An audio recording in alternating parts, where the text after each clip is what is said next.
என்னுடைய கிராமத்துக்கு வரும்போதெல்லாம் என்னுடைய சட்டைக்கு வேற என்னுடைய துண்டு இருக்கும். ஊர் பெரியவர்கள் இதப்பா அக்ரஹாரத்தில் ஐயர் நாராயணன் துண்டகத்தை தோழல போட்டு என்று சொல்லி அந்த துண்டை பிடிங்கி தொடுப்பட்ட துண்டை பிடிங்கி இடுப்பிலே கட்டி கொண்டிருப்பார்கள். இதை பார்த்தே ஒரு நாள் இசை பயிற்சிக்கு வருவதில்லை. வீட்டிலே கேட்டார்கள், ஏனாப்பா இசை பயிற்சி விட்டுவிட்டா என்று.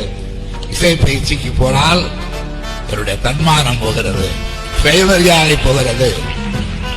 மனிதனுக்கு மனிதன் நான் வாங்கிய துண்டை, நான் நினைவுபடுத்த வாங்கிய துண்டை போட்டுக்கொள்ளக்கூடிய உரிமைகளை இந்த ஊரில் இருந்தால் எதற்காக இசை பயிற்சி என்று சொல்லி அன்றைக்கு இசைக்கருவிகளை தூக்கி எரிந்தவன் தான். அன்றைக்கு நான் திருக்குறளை பள்ளிக்கூடத்துக்கு, திருவாரூர் பள்ளிக்கூடத்துக்கு சென்றவன் தான்.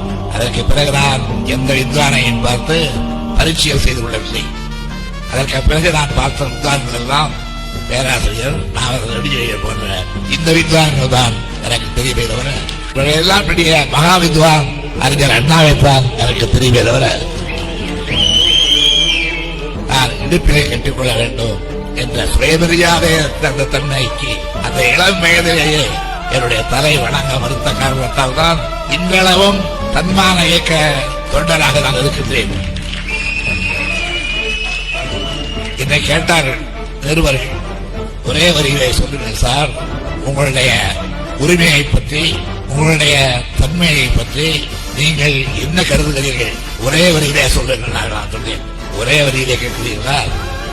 நான் மானமுள்ள சுயமரியாதைக்காரன். இதுதான் முறை.